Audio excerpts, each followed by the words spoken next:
buenas noches, bienvenidos y sobre todo bienvenidas. Indudablemente que la noticia de la semana fue el acto de juramentación del presidente Danilo Medina. En ese acto de juramentación hubo un discurso, minutos después hubo, una hora y pico después, hubo un decreto, es decir que habemos nuevo gabinete, y hay una oposición que enfrentó de alguna manera y expresó su posición a lo que el discurso proclamaba y contenía. Es decir, que tenemos acto de juramentación, boicot de la oposición a esa investidura, un extenso discurso y un nuevo gabinete donde lógicamente hay aciertos, desaciertos y hasta un puente del que hablaremos. Qué bueno que para traernos luz ante estos temas fundamentales, nos acompaña nuestra directa entrevistada, la doctora Rosario Espinal. Mi dama. Hola. Mis respetos, caramba, bienvenida, bienvenida. Muchas gracias. ¿Qué te pareció el discurso del presidente como pieza de oratoria y por su contenido? Ajá, bueno, mira. El discurso pudo ser un poco más corto, porque no era un discurso de rendición de cuentas. Si uno lo analiza así, tú sabes, como comenzamos nosotros los sociólogos a desmenuzarlo, a ver dónde pudieron decir aquí, dónde debieron quitar allá y todo eso. Un discurso de esa naturaleza debería tener tres objetivos. El informativo, sí construyeron tantas aulas y bla, bla. El pedagógico o didáctico, donde el presidente busca alguna manera de enviar lecciones. Y cuando digo lecciones, no digo de manera autocrática, sino lecciones importantes del aprendizaje político. Porque un presidente es un maestro político, debería ser un maestro político. Entonces, las lecciones, las indicaciones, por ejemplo, sí, como decía, se construyeron las aulas, ahora vamos a invertir en formación de maestros, ¿por qué vamos a invertir en eso? O sea, cómo explicar la enseñanza. Y lo otro es el aspecto motivacional, que es fundamental. El optimismo, la esperanza. Exacto. El discurso tuvo dos momentos, digamos, motivacionales, pero creo que le faltaron muchos. El momento en donde el presidente dice yo soy como ustedes. O sea, es un momento discursivo donde y es muy usado. Acudió a lo emotivo, a lo visceral. Claro, a lo emotivo a partir de él.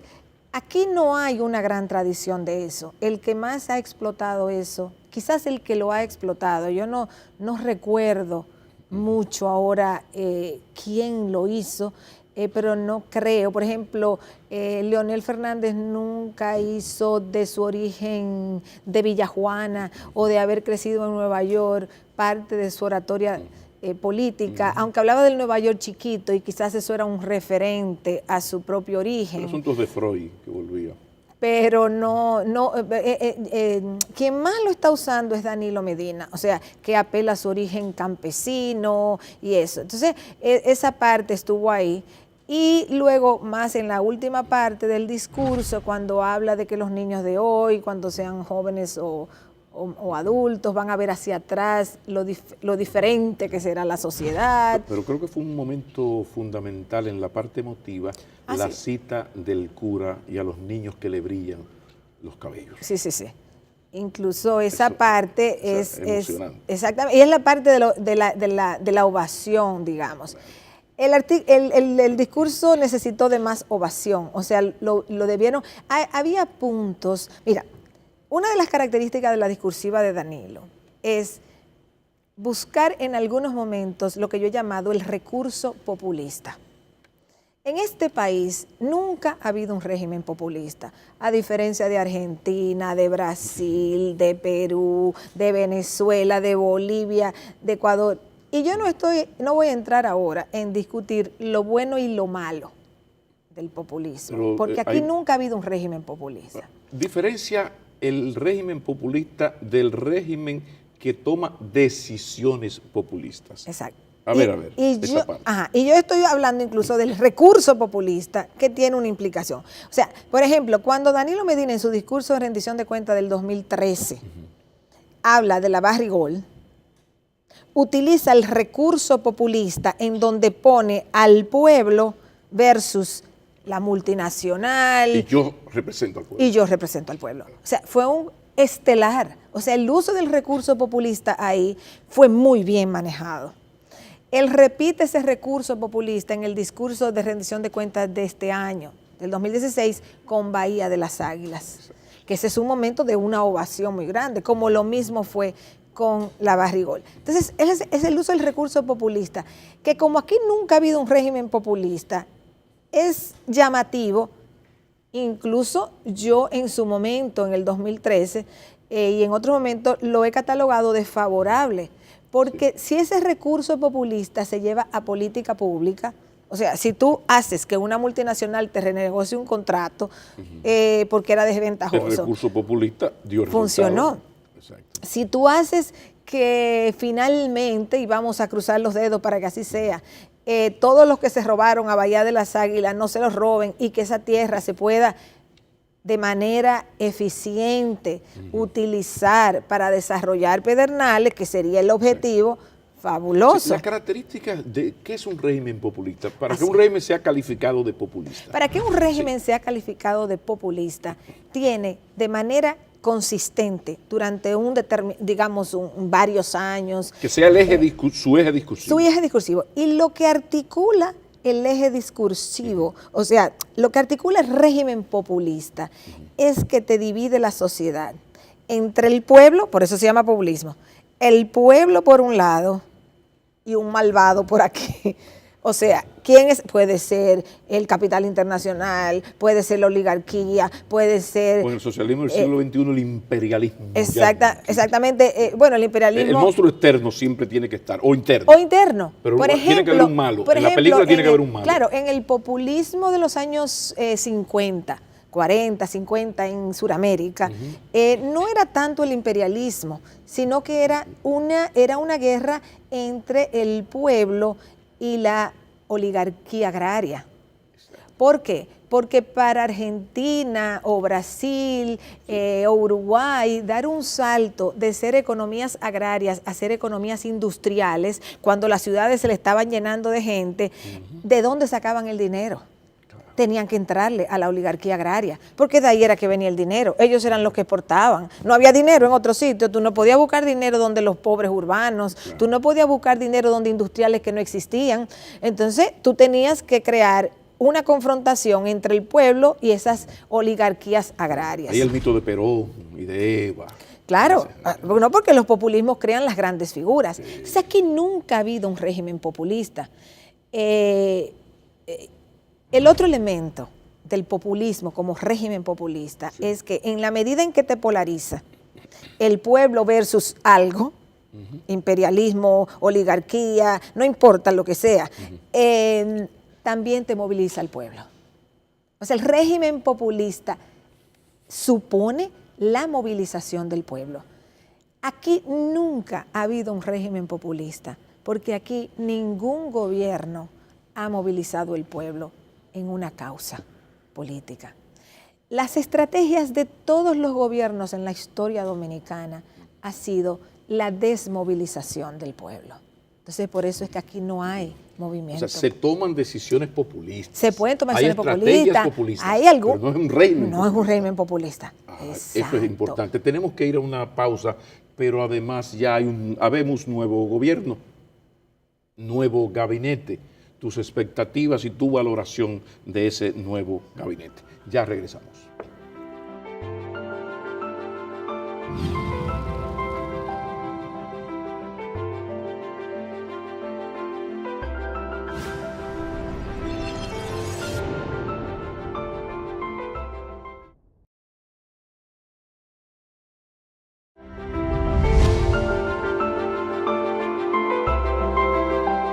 Rosario Espinal, tus expectativas ante el nuevo gobierno y tu valoración del nuevo gabinete. A ver.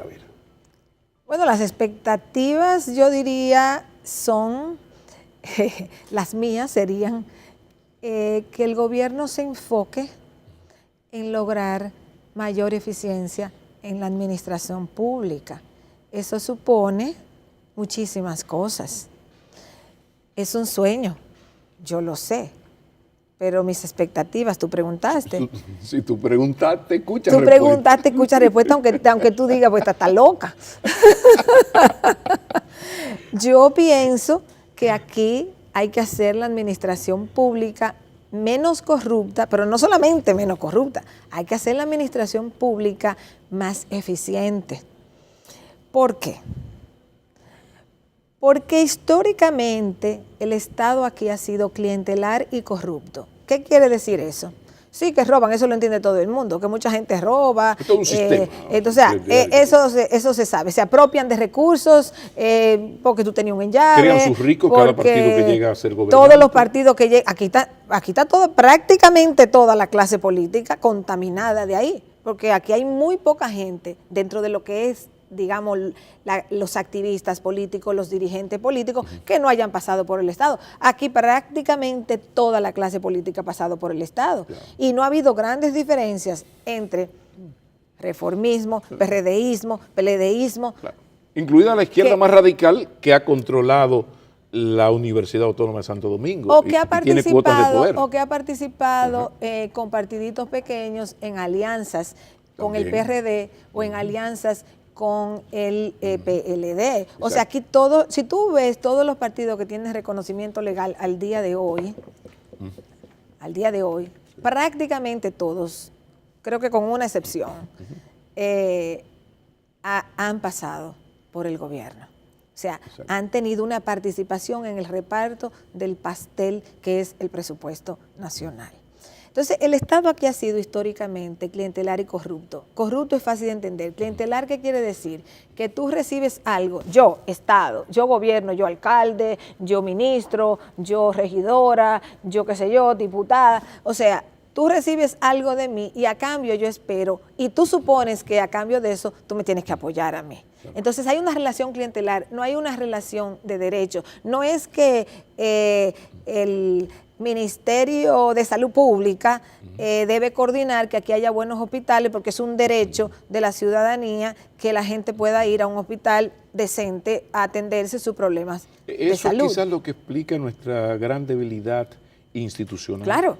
Es ese Estado clientelar corrupto que explica la debilidad, esa es la debilidad institucional, porque para tú sostenerlo no puede haber transparencia, tiene que haber impunidad, o sea, todo... El dominicano, un truqueo. Exactamente. Espérate, somos dominicanos, vamos a ayudarnos, espérate. Exactamente, todo eso requiere que haya impunidad, que no haya transparencia, que todo sea, tú me das y yo te doy, o sea, ese Estado que ha crecido, o sea, porque ¿qué pasa? Con el tiempo más gente aspira, con el tiempo hay más población, con el tiempo hay presupuestos más grandes.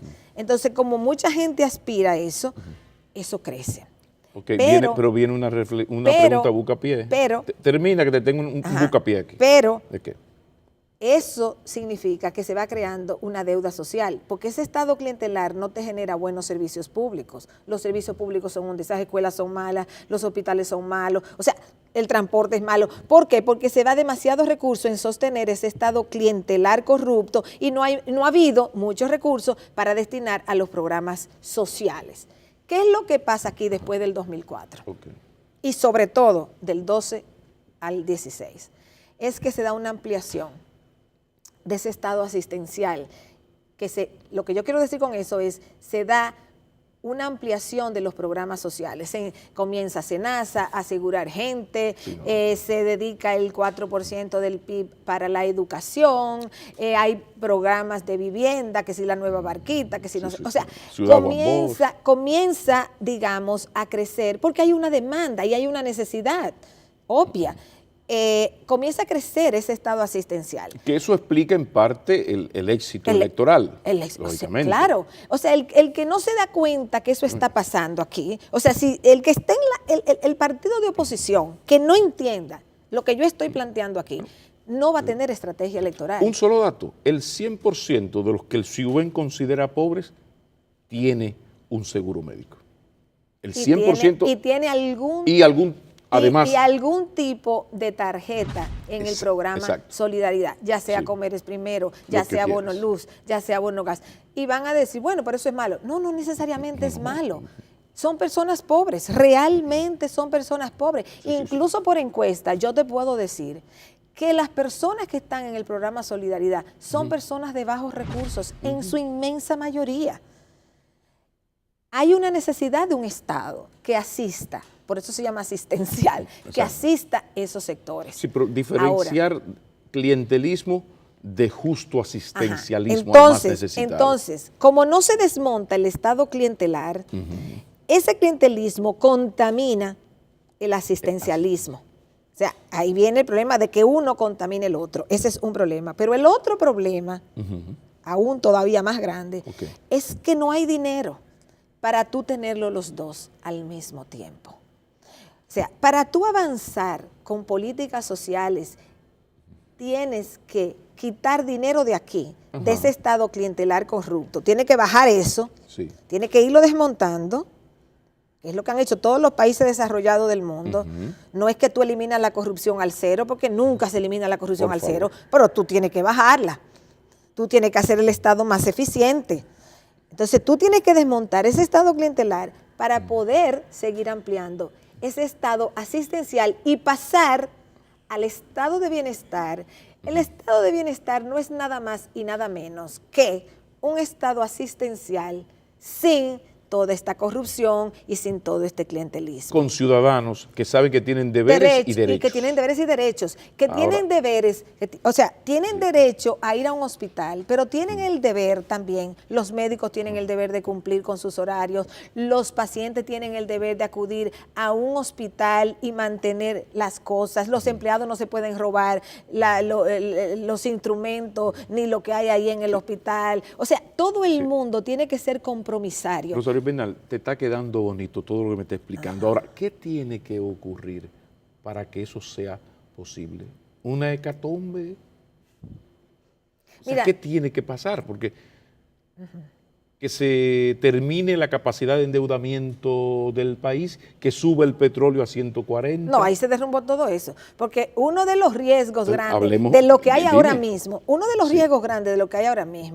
es que eso se está sosteniendo con endeudamiento, con una parte importante de todos estos gastos se está sosteniendo con endeudamiento y eso va a durar solamente hasta tanto el gobierno dominicano no pase una cierta barra de endeudamiento y hasta tanto las tasas de interés en los países desarrollados estén en el suelo, porque por la recesión en los países desarrollados las tasas de interés están en el suelo y los fondos de inversión andan buscando una tasa más alta y hacen así, mira cómo hacen. Vamos a ver, los países, estos paisitos que no tienen mucha estabilidad económica, ¿cuál de ellos está más estable? ¿Cuál de ellos está creciendo? ¿Cuál de ellos tiene gobierno más estable? ¿Cuánto ofrecen de tasa de interés? Oh, me están dando un 8 y aquí lo que me van a dar es un 3, pues déjame arriesgarme. No me voy a arriesgar con Haití, no me voy a arriesgar quizás con Honduras, pero me puedo arriesgar con la República Dominicana. Que eso explica en parte el éxito en la gestión macroeconómica del PLD, porque ha habido un celo extremo y en eso uno saca su comida aparte a don Héctor Valdés Albizu, que ha sido el que ha manejado eso con la anuencia del presidente, por supuesto, pero con un celo, que es lo que hace atractivo al país en estas condiciones favorables que se están dando. El gran temor es cuando esto se termine, lo que nos lleva y hace inexorable un pacto fiscal, lo que explica quizás el surgimiento de una cosa que parece un partido, pero no es, que es la iniciativa por la institucionalidad democrática. De eso tenemos que hablar después de la pausa. Regresamos. Danilo llega y se benefició porque había en ese momento la idea de que él era una víctima de Leonel Fernández.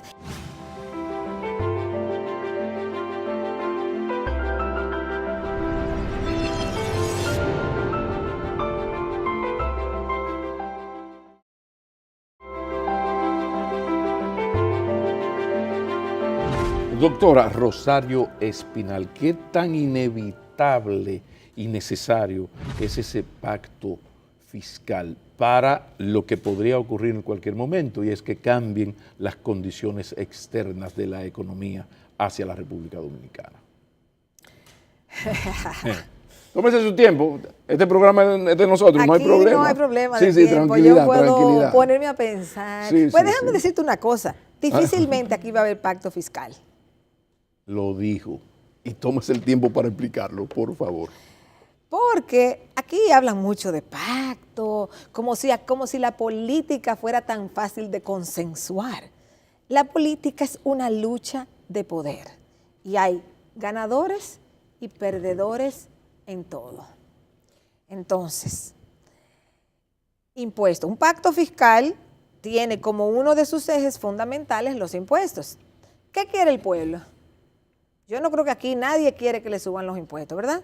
Aquí nadie quiere que suban el ITEVI, que suban el impuesto de la no sé cuánto, el impuesto sobre la renta. O sea, la gente no quiere impuestos. Lo que menos quiere la gente es pagar impuestos. En cualquier país. En cualquier parte. Entonces, si la gente no quiere pagar impuestos y el costo para un gobierno de ponerle impuesto a la gente es altísimo, el presidente Medina lo va a tener que pensar muy bien, porque el presidente Medina navega, su poder navega en base a un alto nivel de aprobación de su gestión. Claro. Si el presidente Medina viene, porque él se salvó del 2012, porque le cargó, o sea, la culpa se la llevó Leonel Fernández de la reforma impositiva, porque fue simplemente aumento de impuestos en el 2012. Claro, la culpa la llevó Leonel Fernández. Medina sale ileso del costo del aumento de impuestos en el 2012. Además también el error de los toros, que la oposición confundió los toros, eso se ha hablado mucho de eso. Sí, pero en general... Él se benefició mucho de eso. Danilo llega y se benefició porque había en ese momento la idea de que él era una víctima.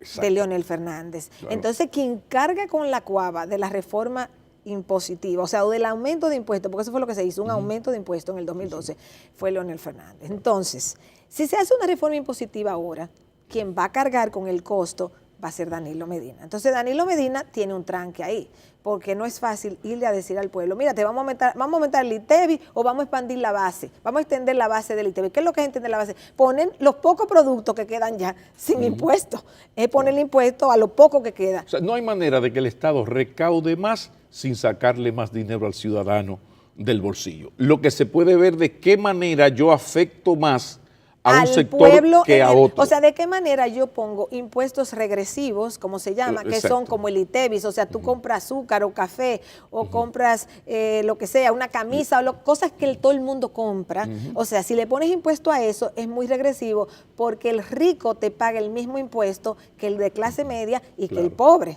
Claro. O sea, cuando vamos a comprar un producto que todos o sea, necesitamos una camisa, no sé qué, y todos pagamos el mismo impuesto, rico, eso es regresivo, porque no es justo. Claro. Ahora, los impuestos progresivos son los impuestos que van a cargar más a los sectores más pudientes.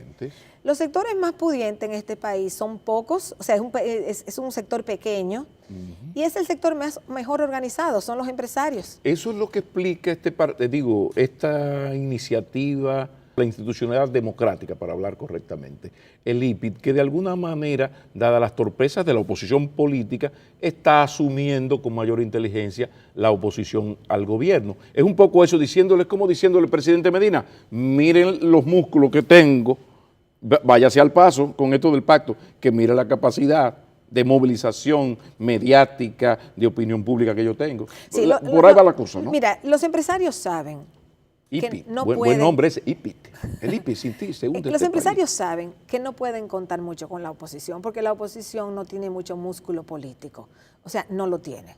O sea, el principal músculo político que podría tener la oposición es el distrito de Santo Domingo en su alcaldía. O sea, si tú te sales de ahí, y eso no tiene que ver con política nacional. O sea, si tú te sales del distrito nacional, realmente la oposición no tiene real músculo político. Porque son minoría, muy minoría en el Congreso, o sea, el gobierno puede aprobar cualquier cosa con su fuerza. Entonces, los empresarios saben eso. Los empresarios tienen mucha conciencia de la situación económica que hay en el país. Los empresarios saben que sostener este Estado cuesta, que de dónde va a venir el dinero. Entonces, el gobierno sabe muy bien, el presidente sabe muy bien que si va para el pueblo a buscar los impuestos va a pagar un precio muy alto. Claro. y se le va a desplomar su nivel de aprobación. Y eso es un problema gravísimo. Pero al mismo tiempo es muy necesario el dinero que va a traer el pacto fiscal. Si va al sector empresarial a buscar dinero, se va a encontrar con un sector duro. Por ejemplo, en el pacto eléctrico. En el pacto eléctrico lo que hay realmente es un enfrentamiento entre el sector empresarial y el gobierno. O bueno, no podemos no llamarlo enfrentamiento, pero la razón por la que no se ponen de acuerdo es por diferencias. ¿Y no podría ser el pacto eléctrico el caramelito que regale el Poder Ejecutivo al sector empresarial para que le permita hacer el pacto fiscal? Porque yo entrego las plantas y una serie de cosas que ocurren aquí a sectores que dirigen ese IPIT de alguna manera, directa o indirectamente. Por ahí podría ser una salida. Ya vamos a ver qué arreglos ellos hacen.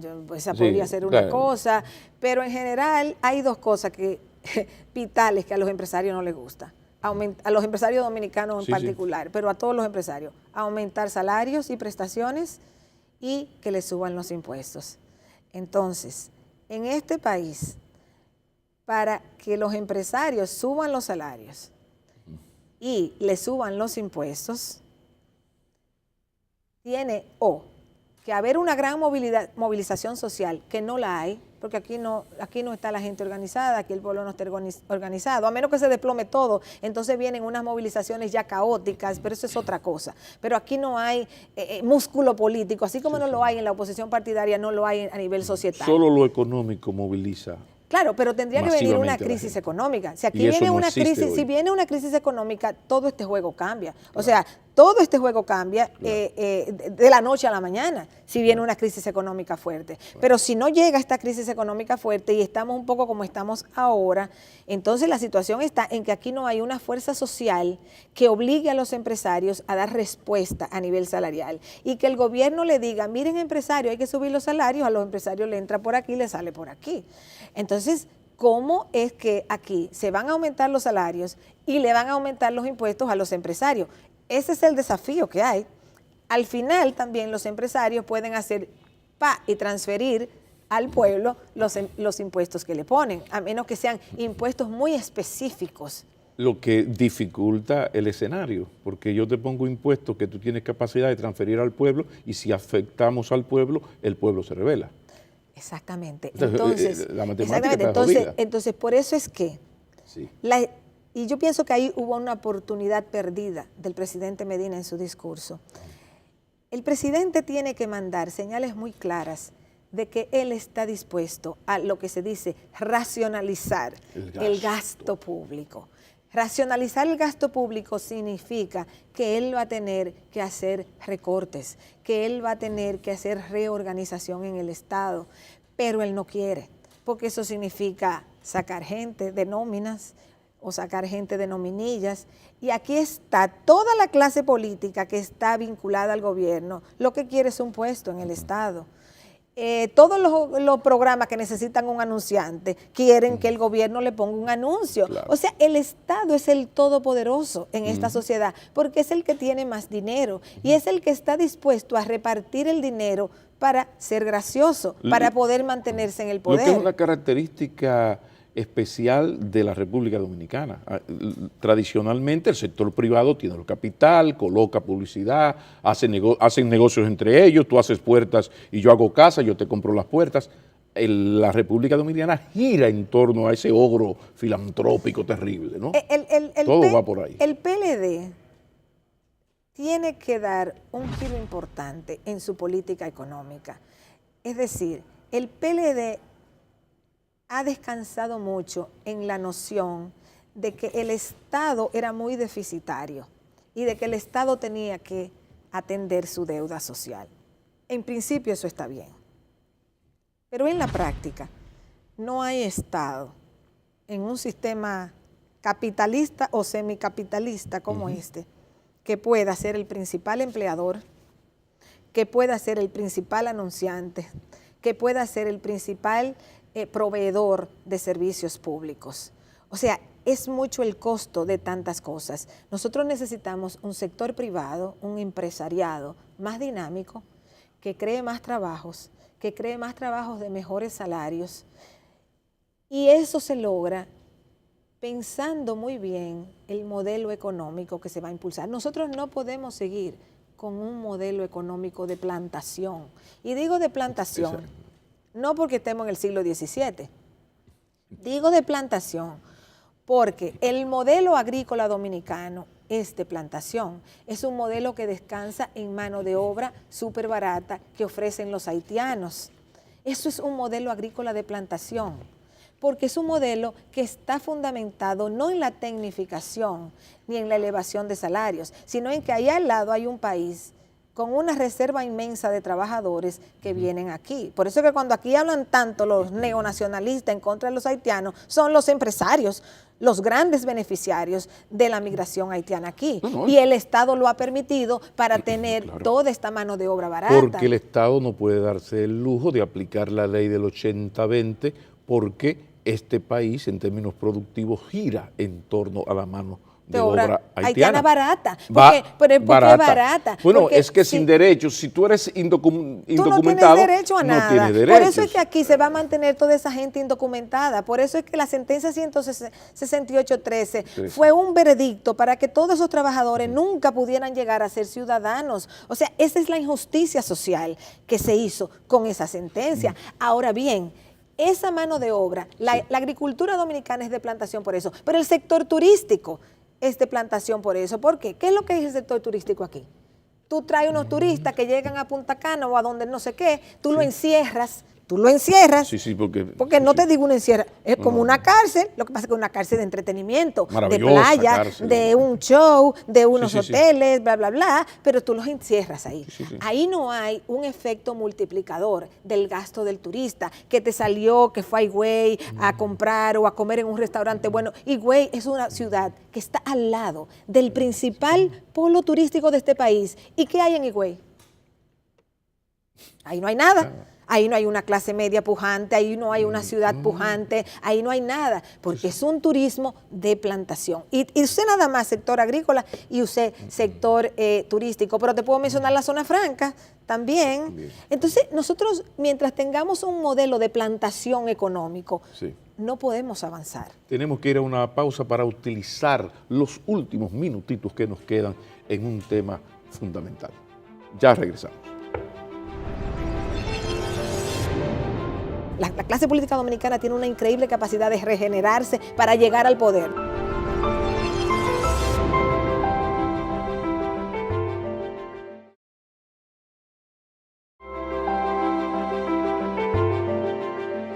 Final.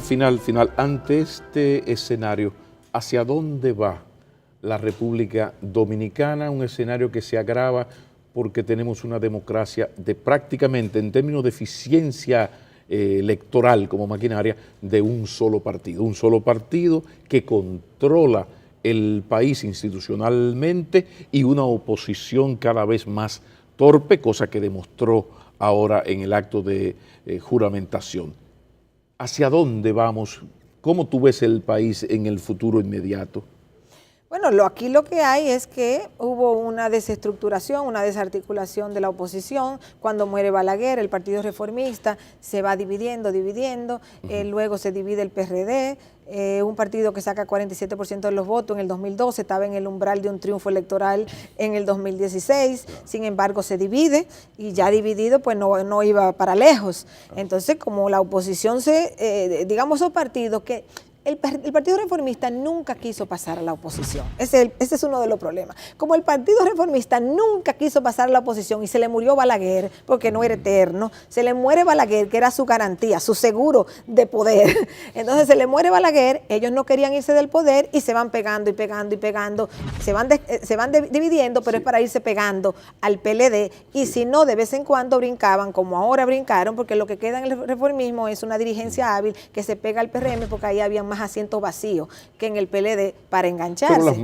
Pero las masas reformistas están más cerca del PLD que del PRM, no, aún con la alianza. Sí, pero ya no hay masa. No, la gente que se considera, la gente que viene del reformismo está más cerca del PLD. Sí, pero esos son activistas políticos. A eso me refiero. Aquí no hay base electoral reformista, ya balaguerista. Toda la base electoral balaguerista o se murió o la que queda viva está fundamentalmente en el PLD. Y los jóvenes no conocieron el balaguerismo, ya los jóvenes no tienen ese referente. Exacto. Entonces el PRD se divide también, entonces aquí vamos a unas elecciones en el 2016 donde realmente no había oposición, había bulla de oposición, vamos a decir, había bulla de oposición, pero hablando en términos de organizaciones políticas, no la había. Por eso, irregularidad de esa parte, los resultados nos sorprenden.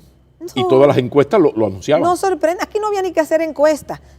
O sea, aquí pudo no haberse hecho encuesta y era predecible lo que iba a pasar. Ahora, en la sociedad dominicana hay un espíritu contestatario, hay un espíritu de oposición, hay un espíritu de crítica y una parte de esa gente dice, bueno, pero como no hay nada, vota por el PLD, y otra parte dice, no voy a votar por el PLD y vota por la oposición. ¿Y qué puede explicar esa incapacidad que tiene la oposición para, porque has dicho algo importante, o sea, aquí hay, sobre todo a nivel de clase media baja hacia arriba, es sumamente contestataria y las redes sociales así lo demuestran.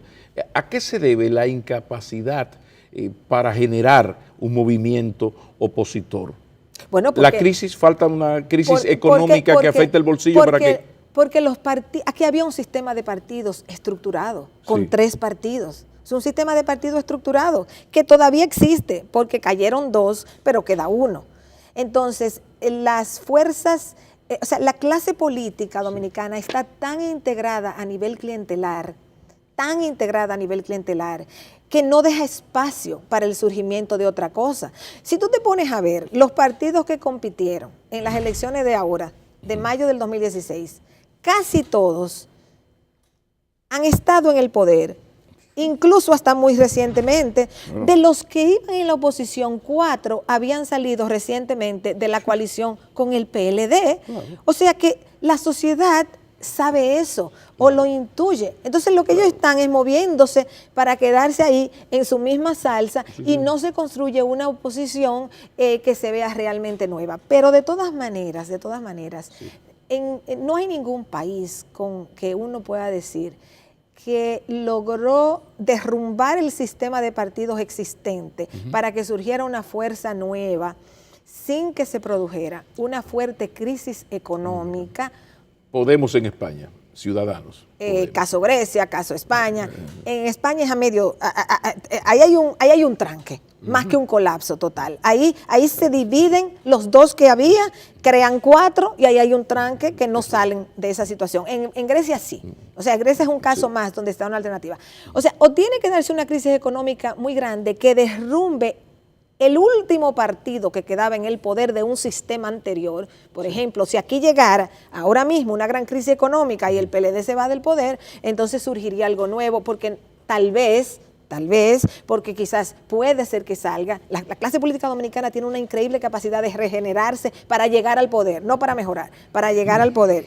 Pero vamos a suponer que se derrumba todo el sistema político porque hay una crisis económica. Ahí quizás podría surgir una fuerza nueva. O hay otros casos en otra situación. No es solo una crisis económica, sino sociedades con grandes movimientos sociales como los países andinos, Ecuador o Bolivia. Entonces en esos países habían grandes excluidos que se articularon para derrumbar regímenes oligárquicos, regímenes políticos oligárquicos. Es que una amiga mía socióloga dijo en este programa hace más de 2 años que el problema nuestro es que el proletariado es indocumentado y es haitiano. Se llama Rosario Espinal, no sé si la conoces. Los pobres entre los más pobres aquí son haitianos, no tienen ningún derecho. Y la población dominicana... Esos son los indios bolivarianos. Esos son los indios, y ecuatorianos y bolivarianos, que aquí no pueden movilizarse.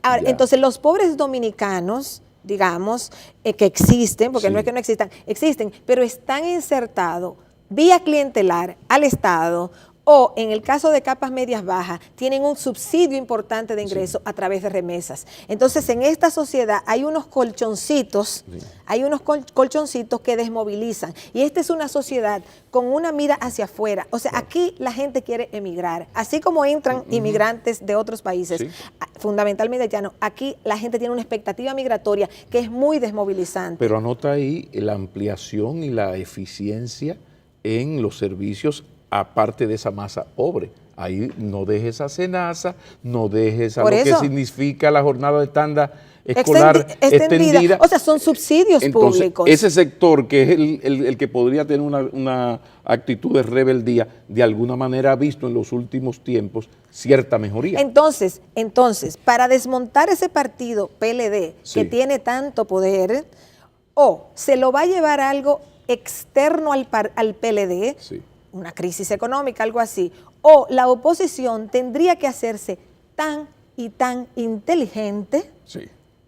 dejar la torpeza, tan y tan inteligente que realmente puedan ir convocando a la sociedad a apoyarlos. Porque si la oposición le sigue hablando a los convertidos de la oposición, no van a avanzar. La oposición tiene que aprenderle a hablarle, no a sus seguidores, sino a quienes no le siguen para que puedan ganar elecciones. Cuando ocurran todas estas cosas, volveremos a encontrarnos Rosario Espinal y este servidor en este programa. Gratísimo placer. La doctora Rosario Espinal, nuestra directa entrevistada desde hace muchos años, ha estado con nosotros. Un feliz fin de semana, como siempre, si es en familia, mucho mejor, mucho mejor. Muy buenas noches.